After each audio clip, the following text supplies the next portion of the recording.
Shanghai Umham Ganga Sidagi Yamna Taita Lairava Jila Parishad Pradhan Amadi Hanna JP Adaksha Pavo Ojiramba Gitna All Manipur Muslim Organization for Committee Senior Consultative Member when Sulaiba Rana Lena Lamdam Sidagi Kai Kumnabda Matik Charaba my address Duga Halaman Collectual Mampuna Mapui Kai Kumnabo Sabagaloina Mangda Mayamna Tamnakre Hena Kangarabo Apamne Masi Mop Pinching Niavs Wayan Sangda Togadabadugumba Wayan Sangna Tatagadaba trial do Madu authority with the Badugumba Mi Kutu Karana Gang Kangu Karana Natraga Praza section Karana Lan Mislit Toraga Jatan Madu Mop Go Shivamba Mop Pige Kota Manipur Dangasi Masing Yamjadava Kalupamoina Lariva Pangan Kunaina victim Werakase Masing Tingam than a victim way Grekoi English Singamaga Samapan Mo Drago Humdoida Manipur the Pangan Singa Mop victim Waiki Matam to the Sataki Madugumba pogrom to give victim Waiki Aquino Madugi Maka Tarak with a series of Mop victim Waragalai Mayum the Samson the Topsakiba was a husband Kobama Pova Sanau Hurala Mena Baral Siraga Mop victim Waiki Mayang Impali Iko Pata Lilong the Pangan Matasing Mop victim Waiki Taroi Jamda Paruk Mop victim Waiki Koiromda Podel Dagi MD Sana Engineer Pastor Mama Mapana Amata Poksa Mamasa Ado Mop victim Waiki Karigino Manipur Sida Sugam the Mop Shiva Sugam Palm Mibu Karigino Akuisibu Sangana Kulingba Lo Chataba Lo Laitaba Towning Pang Tong Tatoba Yaba Lepago in a camp in the Tongi Hadibono Lepaxi the rule of law and lay Rule of law in posto whatever the high say must be laying up so serious with the Chumina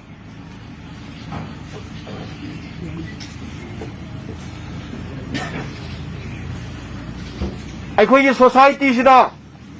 Quran Chinthigi crime Hinkale Quran Chinthigi crime Karamana Tingadage Quran Chinthigi crime Jikaramana Lakshan Gadage Haibaduna Tongan bought Hectaramani Haibaduna Tongan the Tarsamani Maduso government na initiate to Godaba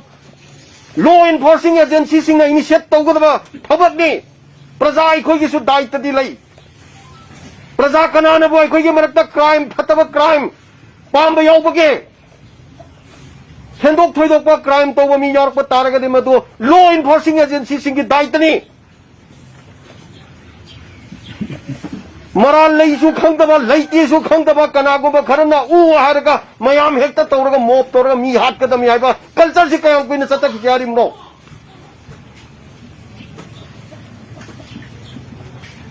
Aduguma culture to give Makada, Maral Laitaba, Mi Kaki Punsi become the Kramani Manipurda. Shuma systems and left of a Targadi.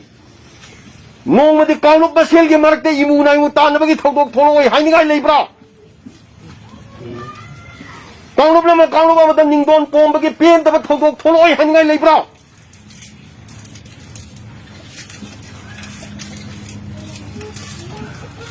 Me, I was a penner of Tragadi. Penner of the game of Kalmakaki, Patabatok, Lakado Rivani. Me had me put some depth and a Satarabadi Masin Yam the Kanubu, so nobody. Shiva Kirataba, nobody paint of the E Karakadagi. Pataba Togo Watok Lakadurivani ꯑꯗꯨꯒꯨꯝꯕ ꯊꯧꯗꯣꯛꯇꯣ ꯂꯥꯛꯇꯅꯕꯒꯤꯗꯃꯛꯇꯅꯤ ꯁꯤꯒꯨꯝꯕ ꯊꯕꯛꯁꯤꯡꯁꯦ ꯃꯇꯤꯛ ꯆꯥꯅ ꯃꯇꯝ ꯆꯥꯅ ꯂꯣ ꯏꯟꯐꯣꯔꯁꯤꯡ ꯑꯦꯖꯦꯟꯁꯤꯅ ꯂꯩꯉꯥꯛꯅ ꯊꯕꯛ ꯇꯧꯍꯧꯒꯗꯕꯅꯤ ꯍꯥꯏꯗꯅ ꯑꯩꯈꯣꯏꯅ ꯗꯤꯃꯥꯟ ꯇꯧꯔꯤꯕꯁꯤ ꯃꯁꯤ ꯀꯝꯃꯨꯅꯦꯜꯂꯤ ꯄ꯭ꯔꯣꯚꯣꯀꯦꯠ ꯇꯧꯕ ꯅꯠꯇꯦ ꯂꯩꯄꯥꯛꯁꯤꯗ ꯍꯥꯔꯃꯣꯅꯤ ꯂꯥꯛꯅꯅꯕꯒꯤꯗꯃꯛꯇ ꯑꯩꯈꯣꯏ ꯑꯗꯨꯒꯨꯝꯕ ꯐꯠꯇꯕꯒꯤ ꯋꯥꯈꯜꯂꯣꯟ ꯆꯦꯟꯕꯁꯤꯡꯗꯣ ꯃꯗꯨ ꯂꯣꯅ ꯆꯞ ꯆꯥꯅ law will take its own course of action 하이버도 모두 따오 하이버니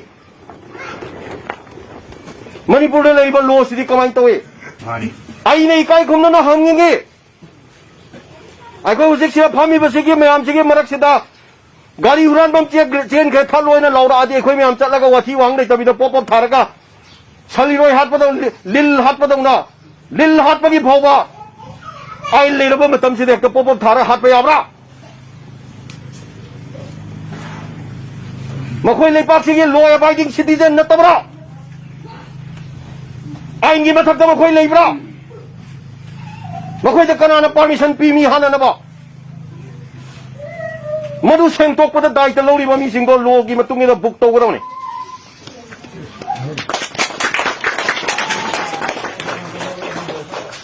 थरोइजमदा Farooq कौबा नुपा अमा मोब लिंचिंग तौरगा हातुआ मतुंगदा JC सेमीने मोब लिंचिंग तौरी तो चुम्मेने कंखननबा JC सेमकपा ngamba लेपाकनिने अखोइना करम जस्टिस मोइदगे आशा तौगदौरिबा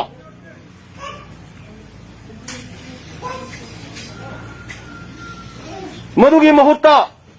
दायित्व लेबा अदुगुम्बा मि क्लब अमा ओइबा तारगदि दायित्व लेबा अदुगुम्बा लेकाइदुगी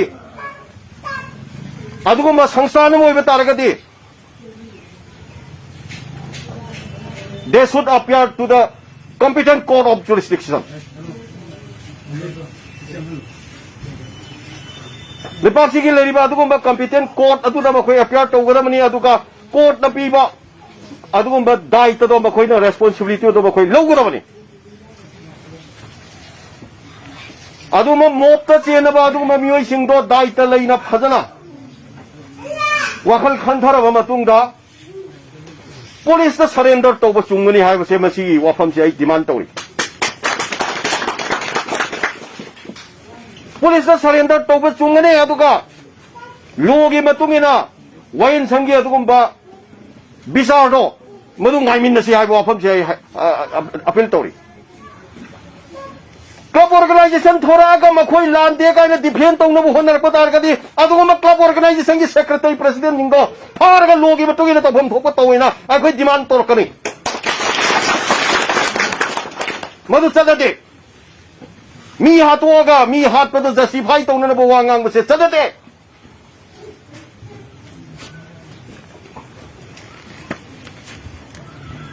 ममांगा फारूकी मोब लिंचिंग की मतमदा एंटी मोब लिंचिंग बिल लमा मणिपुर की अदुगुम्बा असेंबली दा पास तौखरबनी अदुगो लाइबक थीबदि प्रेसिडेंट के असेन लौननबगी थाबदा प्रेसिडेंट के असेन फंगदतना लैयेना ताई मखा ताना परसु तौरिब्रा तौदब्रा हाबदुगी नॉलेज दि लैजद्रे मणिपुर के अदुमा असेंबली के लेवल ददि येदबल लैतना अदुगुम्बा एंटी मोब लिंचिंग बिल दो पास तौखरबनी प्रेसिडेंट के असेन फंगदबा अप्रूवल फंगदबा खबकी वानी नहान की थौदोकसी थोखिबा मतुंगदा मर्डर केस ता चेनबा अदुगुम्बा मियोय सिंगो सिविल केस की मतौगुमना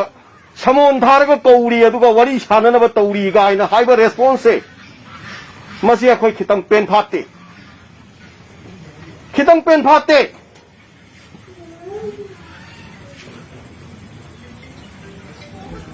मणिपुर पुलिस डिपार्टमेंट ना कोविड-19 के अदुगुम्बा प्रोसीजर सिंगो फॉलो तौरगा मी सिंगो बुक तौफम थोई फबाकजाव अमसुंग सॉरी खेलाखोंग अमसुंग लैसांग थेंग के अदुगुम्बा प्रजा सेक्शन खरतो खेलाखोंग की मी यावबो ओइगेरा लैसांग थोंग की मी यावबो ओइगेरा क्राइम दो इन्वॉल्व तौबा मी सिंगो करी येंगा लेरिबनो तब तब फाद्रिसि उसी फबा मी अहुम फारे गायना तौबसे आई watts La 미양이 밑도 미양이 묵면 제마시 냄타기만 가이리브라 미양이 밑도 풀자이리브라 크리미널 징도 파악에 모이기 못했다 아이기 타복 잡자는 또 그 하이버기 윌링도 만 파따바 레이디 레이런 거니야도 만 파따바 모은 가르창이 masih pendek. Pressure kalau soal lagana. Mising do kano pithaga kopi pithaga thado kadori bra. Lau wari sana sika ini state ben lau puni kaini kauri siwa mising do kopi pithaga wari sana ke hari bra. Pharo ga aingi metung ina buk tauro kana in phop to bagisi khang thang bagwani. Karigi akhoi ki police department ki intelligence asuga no weak koi kadori bano.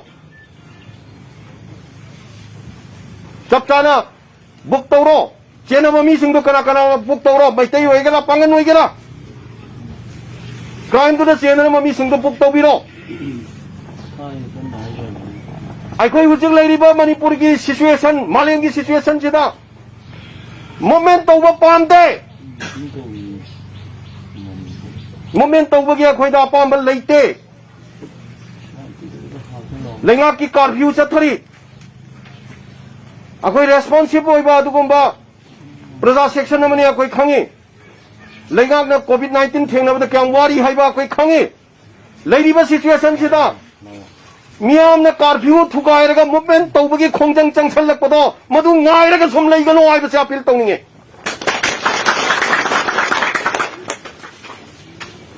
또비로 타박하라 우한비로 매암다 윌링네스도 퍼져나 매암도 우한비로 아독자오가 모범 토크라가 미어홈 갔다나 모업도 떠브로 레이리바 때문에 암득까지 떠오를 레이리바도 바로 머니पु리게 레이리바 police force में आमजी कुमदार का pharaoh शेरे सोई न लोबियोसी शेरे सोई न लोबसे लेसांग थे नमी हाथ पे यार कदे हयें कनोदा काइरंग नमी हालादी कमाई तोबा हयें संगाई भम नमी हालादी कमाई तोबा हयें सोरा नमी हालादी कमाई तोबा मतंगुरन आनोबो लोमा उचाना दोइरा शेरे सोई न दिल तोबसे सी क्राइम नि अखोगी integrity अखोगी harmony अदुगा अखोगी piece and tranquillity दा अकाइब पीबा सरकार द चैलेंज तोबा क्राइम मनी मसे मोब लिंचिंग हाइबसे चपचाने थबक तोबसे मसे अखोई हाइब ताई जेसी न मसे की डिमांड तोब ताई मणिपुर की लड़ीब सिविल सोसाइटी ऑर्गेनाइजेशन सिंह डिमांड तोब ताई all Manipur Muslim organisations coordinating committee अमु कोकना 미싱 아두기 저스티스기다막 아마송 모블린징게 마욕다 거의 잡자는 공범 제다 랩비 하고 펌칭 시기 레리바 미암다 시기 빠옥시 땀되게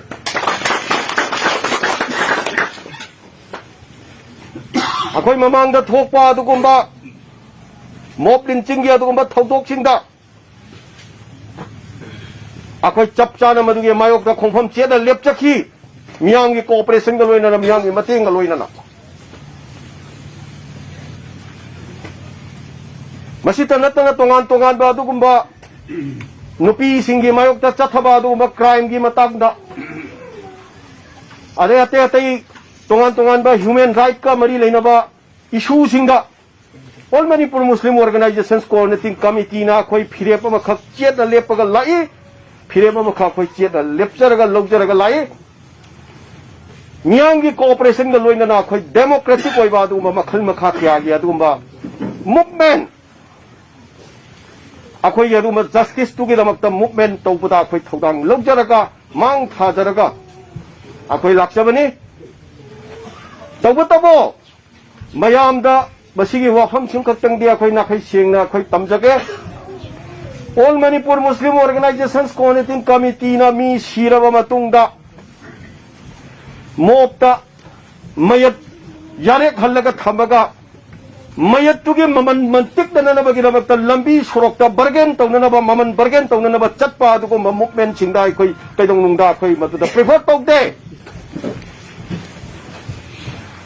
मी लेखिद्रबा मतुंगदा सेन डिमांड तौबा कंपेंसेशन डिमांड तौबा अदुगो मगी कल्चर दे मयामदा आई नोलुकना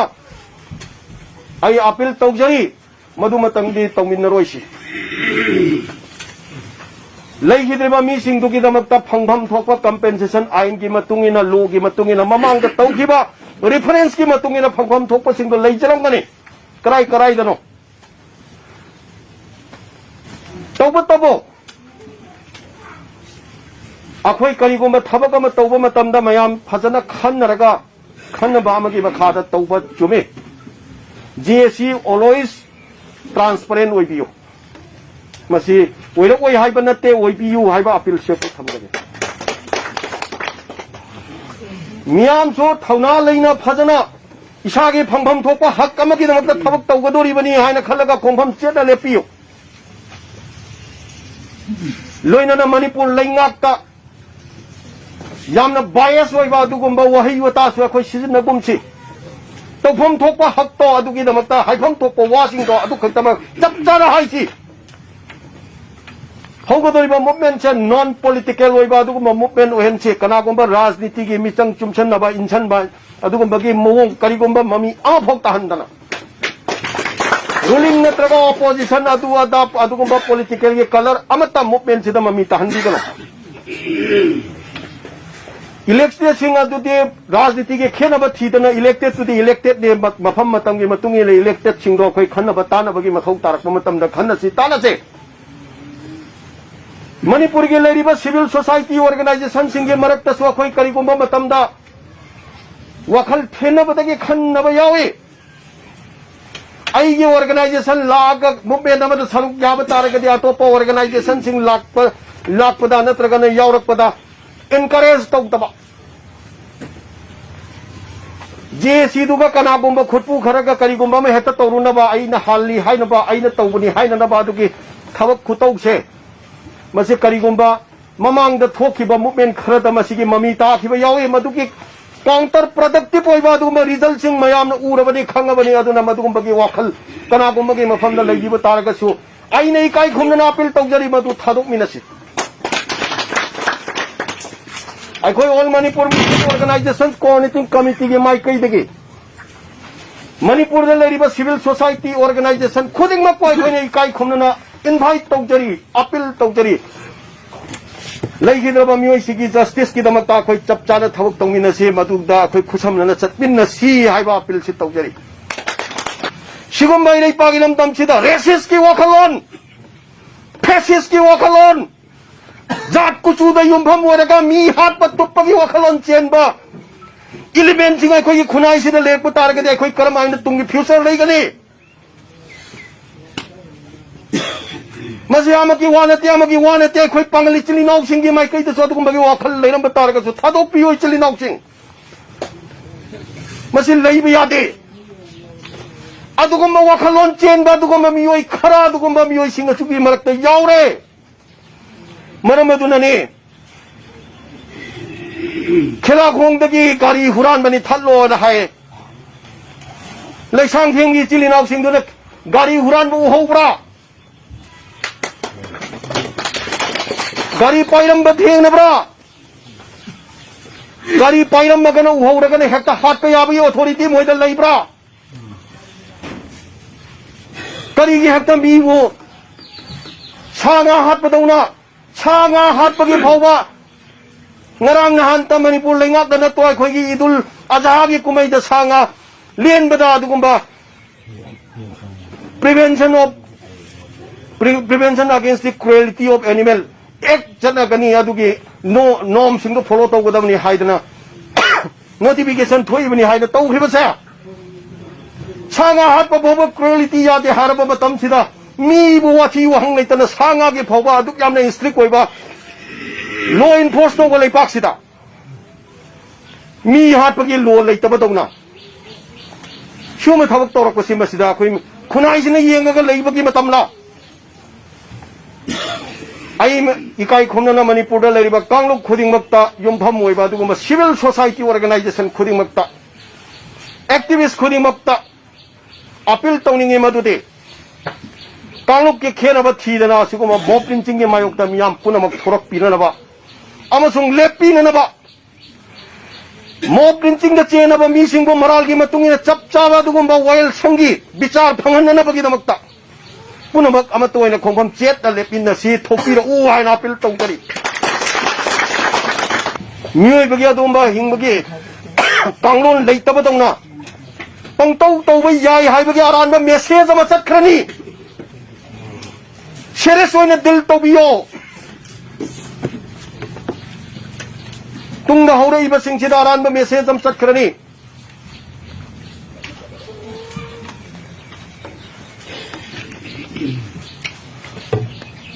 लेबाकसिदा येल अमा सिबगी ngaनु अमा सिबगी हुई अमा मरम चादना थौरीना पुल्लगा गाड़ीना पुल्लगा थौरुबगी मी फारगा एनिमल राइट की दमकता मीदो जेल दा थंबा अदुक यामना फजब लॉ इन्फोर्स तौबा लेपाकसिदा मॉब लिंचिंग दा मी सिबगी दमकतदी आइन जी करिगिनो मयासी इपंग पंग बदौना तौरिसिबो मसी अखोइना उरे अखोइना खंगे लमदमसिदा अखोइ चप चाना एजिटेशन लेत्रबा मूवमेंट लेत्रबा अखोइ जस्टिस से इलै लेतबगुम तौरे लेपाकसिदा हाइबसी law will take on course of action हाइबदो मदु चप चाना इन्फोर्स तौदबा चप चाना उदबा म लेरे कदाइदनो खरद लॉबी खरद हेक्ता लौसनरकपगुम्बा राजनीति की लॉबीरा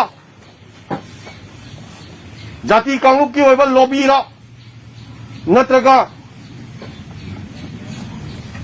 वपांग थौबांगबगी ओइबा अदुगुम्बा लॉबीरा करप्शन की लॉबीरा कइनो खरा लॉबी खरा हेक्ता चंगक्तना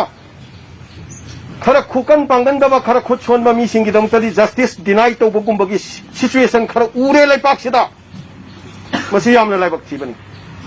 फारूक की मतंगदसो मैम उबिरमगनी जेसी न चतना वारी साना थोरे मणिपुर गवर्नमेंट का दुगा लोइसलगा पुरे अमुक कोहना जस्टिस फॉर फारूक कइना अखोइ मखा ताना दु मूवमेंट तौरगा लेहौबा मैम उबिरमगनी इंशाअल्लाह अखोइना तौरिबा थबक से हयेंग अखोइ सिरबा मतुंगदा अल्लाह न याबिना नबगी दबक्ता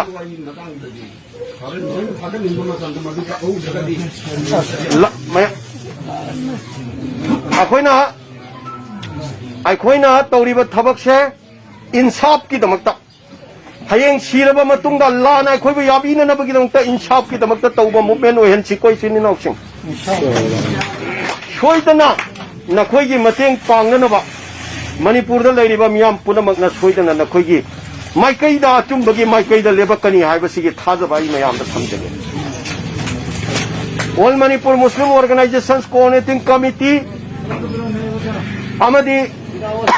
लुपसिगा लोइनना थबक तौमिनरिबा अदुगुम्बा लुपसिंग अखोय थोइदो हेंदोना अममम तोइना ममिंग पंद्रगजो लुपसिगा लोइनना थबक तौमिनरिबा लुपसिंगना स्टेट लेवल दा लेबा स्टेट लेवल की थाक ता थबक तौबा लुपसिंग याउरी लोकल लेवल दा लेबा लोकल की थाक ता थबक तौबा लुपसिंग याउरी लेरिबा मयामसिना अमत ओइबा मोत्ता लेखिद्रबा अदुगुम्बा मौलाना रियासत की जस्टिस की दमकता अमदे अनीबुना तमथीना फुरकपा असिगी जस्टिस की दमकता जेसीना चंगसलकपा अदुमा मखल मखा कयागी अदुगुम्बा डेमोक्रेटिक ओइबा मूवमेंट सिंगदा अखोइ सुंसोइ सोइदना अखोइ सरुक यागनी दायित्व लौगनी अमसुंग अखोइ मतेंग पांगनी हाइबा तुगे कमिटमेंट ngasi तिनबिरिबा मयाम पुनमक्ता पिजरी लोइनना चंगसनगदोरिबा थबक सिंगसे मसी हौजिक्ति कोविड की पेंडेमिक की मतमसु होइबनिना अखोइ मणिपुर लेंगाक्ता अखोइ अमुक मखा ताना मूवमेंट तौबगी तांकक अमा यौहनबिगनु हाइबसि जेसी की माइकैदगी अपील तौबियो थमजरी अदुगा अइना मतांग खरा दा नत्रगा करिगुम्बा तंजा खरा दा पेंदबा अमसुंग अचाकपा पेंदबा हाइबदी मणिपुर सिदा तंगदु लेताना शांति ओइना लेगदबा इरमदम इरैपाकसिदा सिगुम्बा जात कांगलुप्ता युमफम ओइबा दुगुम्बा मखलगी वायलेंस जात कांगलुप्ता युमफम ओइबा दुगुम्बा मखलगी मॉब लिंचिंग मसी तत्ततना थोकपसिदा थमोइदा पेंदबा फावबदगी आइगे एक्सप्रेशन दा वाही वता कनगिबा हेंजनगिबा सोइबा यावगिबा